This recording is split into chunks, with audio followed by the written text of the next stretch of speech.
Do you have 2 babies? Yeah, you do.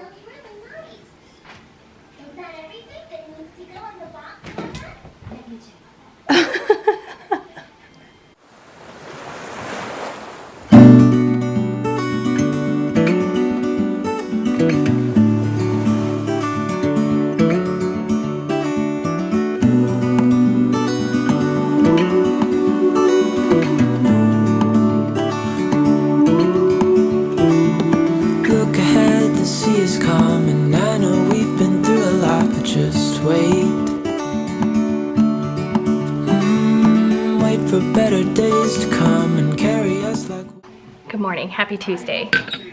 Brad is back to work and today's Tuesday. Brad and the kids leave Thursday after work and are driving partway up to Charlotte. We're going to Great Wolf Lodge this weekend. So really looking forward to that. I think everybody's just at the age where they love being in the water, even the babies, and it's just gonna be a really fun weekend. And they're doing their like Halloween celebration. So I guess they've decorated everything. There's maybe trick-or-treating. Actually, that reminds me I should probably pack costumes. So after that, Carrie's coming to visit for like 5 days and really looking forward to that. Like we became really close as friends when she was working with us, and so I'm really looking forward to like hanging out with her, having some, we saw her briefly when we went back to the lake, and she kind of came out for a couple of days on our way down. She had some time off and met us along our journey down here when we moved here. But other than that, I haven't really seen her since we moved, and that is just a stark contrast from seeing her almost every day. And like not just seeing each other, but hanging out and like raising kids together basically. So she'll be out for a couple of days next week to just hang out and catch up. And then not long after that, I don't know if there's a weekend in between. I think there's that weekend, and then the following weekend, Brad and I are going on a cruise for our anniversary. It's our 10-year anniversary this year. So I'm trying to figure out, obviously Lala will be here, and Brad's parents are coming in right before we leave, and they're gonna be staying at our house, and just like, it'll be Eric and Linda and Laurie all taking care of the kids the whole time. So I think this is the first time I've left the baby, so obviously there's a little bit of like anxiety around that. I think that's true for anybody who's leaving their baby for the first time. But I'm trying to think and like anticipate what questions they might run into. So like the TV, how to get the TV on. And so I just got out a notebook, and as I think of these things that they might struggle with, I'm just gonna jot down like notes on how to quickly turn the TV on and get it to what they're wanting to watch.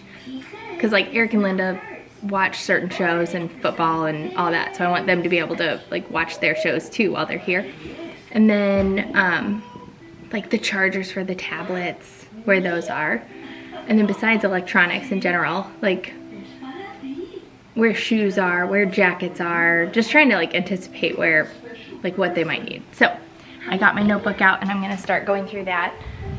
The babies are surprising the heck out of me and just like playing well. It's so cute. Ada has like become what Lyndle was at this age. She is like our baby doll baby, and you will rarely see her not like carrying around a baby doll. Really, really cute. Ada, what you got? What you got? Baby? Oh, Rocky baby. Do you have 2 babies? Yeah, you do.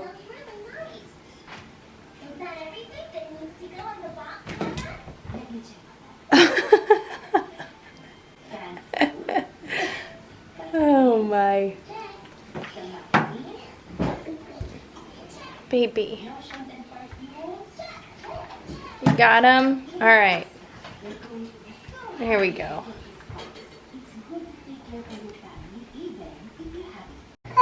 All right, what are we doing, guys? Pancakes. What are we doing, Bear? On the top. Besides eating jelly off your hand. What are we doing? What are we preparing for? This is gonna be so fun. Bear's making peanut butter and jellies. Lyndle's packing up the chips.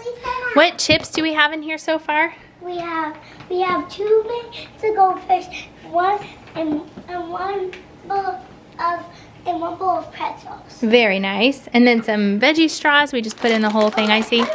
And some plates. Just in case. I'll help you with that part, Bear. It's pretty hard. I got it, Bear. I know. I'll take over. Put the grapes in containers. Okay, we somehow got there. Shortly after that last clip, a piece of china was broken. It is only the fault of the fact that like we still don't have a put together pantry in here. It is super frustrating, but it sounds like it's coming soon. And this will be all cabinets and countertop, which is just gonna make such a big difference. Would you like some water, please? Water. It's her new favorite word, so it's hard to know. It's hard to know when she actually really wants water and when she's just saying the word. Are you thirsty? Do you need milk? Milk. Milk? Yes, milk. We have some around here. I think it's in the refrigerator. But this is our picnic and we're gonna hop in the golf cart and get going. Okay, milk. Switching to phone footage for the picnic.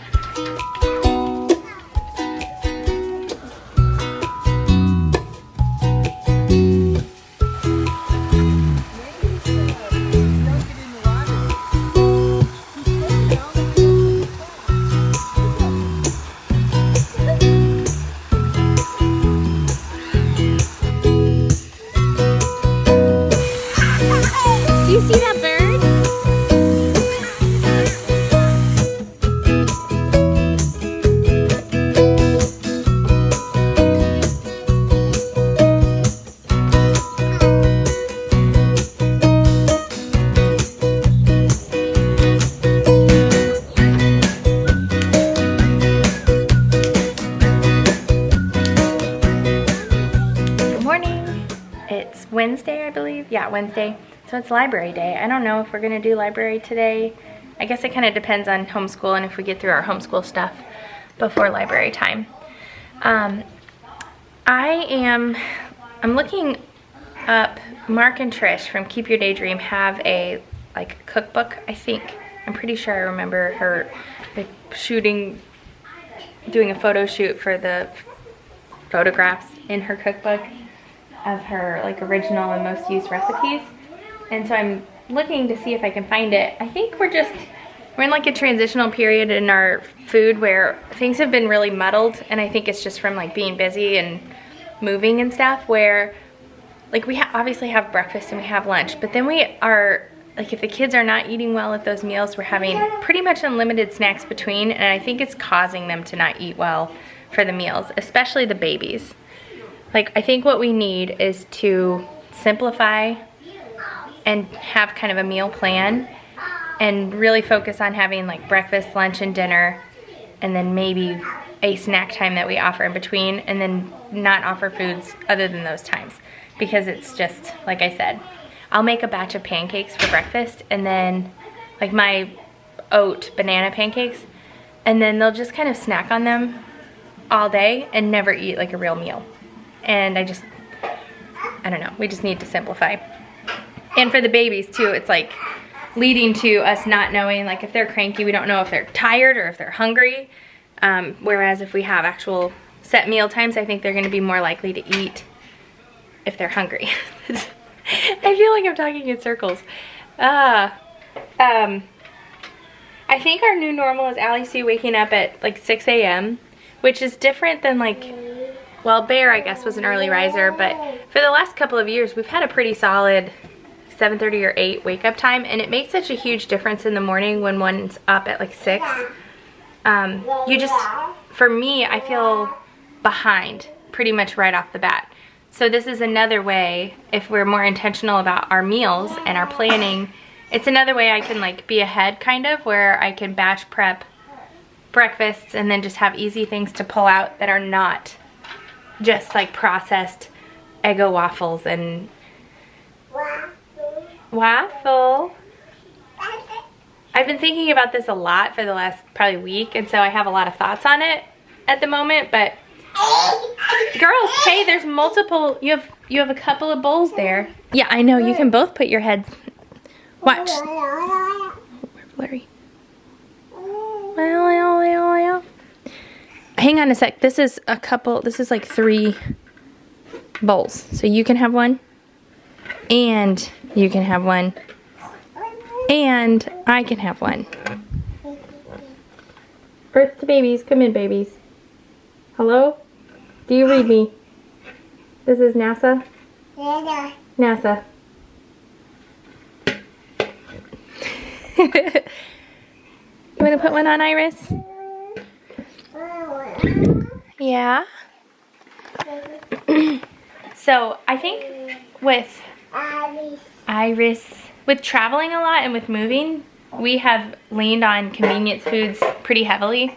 And I decided yesterday, they're just like, they shouldn't be a staple in our home. They should be a treat for when we're traveling or moving, which we do all the time. But like, and this might be triggering or offensive, but like goldfish. I've never really bought goldfish, and that's something like Brad will always pick up at the store, and it's kind of fun because they don't often get goldfish.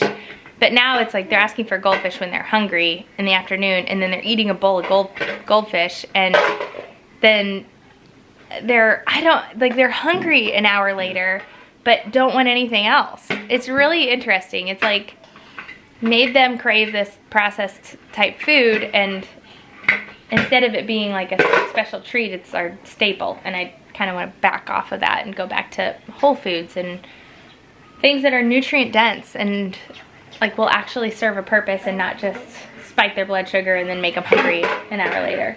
So anyway, I'm doing some research on like what cookbook I want to follow, and yeah, if you have any suggestions, let me know.